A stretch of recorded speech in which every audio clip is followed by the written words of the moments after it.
আসসালামু আলাইকুম ভিউয়ার্স, আজকে আমরা জানব বাংলাদেশের বিচার বিভাগ সম্পর্কে।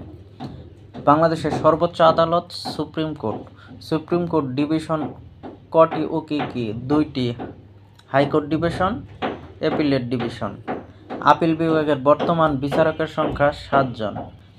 কবে 7 সদস্যের আপিল বিভাগ গঠিত হয়? 7 জানুয়ারি 2002। সুপ্রিম কোর্টের বিচারপতির কার্যকলাপের মেয়াদ কত দিন? তাদের বয়স ৬৭ বছর পূর্ণ হওয়ার পর্যন্ত। ব্রিটিশ আমলে কখন দেওয়ানি কাজ ফৌজদারি কাজ থেকে আলাদা করা হয়? ১৮৩১ সালে। ব্রিটিশ আমলে কে কখন আবার নির্বাহী বিভাগ ও বিচারিক বিভাগ একত্রিত করেন? লর্ড হেস্টিং ১৮২১ সালে। ব্রিটিশ আমলে কে কখন নির্বাহী বিভাগ থেকে বিচার বিভাগ সম্পূর্ণ স্বাধীন করেন? Lord Cornwallis ১৭৯৩। ব্রিটিশ আমলে সর্বপ্রথম কবে থেকে ফৌজদারি আদালত স্থাপন করা হয়? ১৭৭২। মেট্রোপলিটন ম্যাজিস্ট্রেটদের বিচারিক ক্ষমতা কতটি ক্ষেত্রে সুনির্দিষ্ট? ২৫টি ক্ষেত্রে। জুডিশিয়াল সার্ভিস পে কমিশনের সদস্য সংখ্যা ৯ জন। জুডিশিয়াল সার্ভিস কমিশনের সদস্য সংখ্যা কতজন? ১১ জন। জুডিশিয়াল ম্যাজিস্ট্রেটদের কিভাবে নিয়োগ প্রদান করা হয়? জুডিশিয়াল সার্ভিস কমিশনের মাধ্যমে। কতজন জুডিশিয়াল ম্যাজিস্ট্রেট নিয়ে স্বাধীন বিচার বিভাগ চালু হয়? ২১৮ জন সহকারী জজ নিয়ে।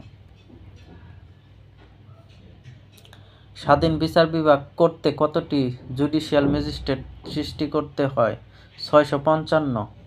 বিচার বিভাগ স্বাধীন করতে বিভিন্ন সরকার কতবার সময় নেয়? ২৭ বার। কবে আপিল বিভাগ হাইকোর্টের রায় বহাল রেখে ১২ দফা নির্দেশনা প্রদান করে? ১৯৯৯। কবে হাইকোর্ট মাজদার হোসেনের পক্ষে রায় প্রদান করে? ৭ মে ১৯৯৭। মাজদার হোসেন মামলার বাদী পক্ষের আইনজীবী কে ছিলেন? Barrister Amirul Islam. Supreme judicial কাউন্সিলের সদস্য কারা? প্রধান বিচারপতি, পরবর্তী দুজন সিনিয়র বিচারপতি। মাজদার হোসেন কখন মামলা করেন? ১৯ নভেম্বর ১৯৯৫।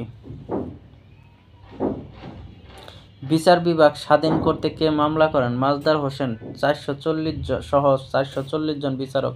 সুপ্রিম কোর্টে ফতোয়াকে কবে অবৈধ বলে ঘোষণা করা হয়? ৪ মার্চ ২০০১। হাইকোর্টে ফতোয়া কবে বেআইনি ঘোষণা করা হয়? ১ জানুয়ারি ২০০১। নির্বাহী বিভাগ থেকে কবে বিচার বিভাগ স্বাধীন পথ চলা শুরু করে? ১ নভেম্বর ২০০৭। বিচারপতিদের নিয়োগ করেন কে? রাষ্ট্রপতি। দেশের প্রথম মহিলা পিপির নাম কি? শামীম আরা স্বপ্না।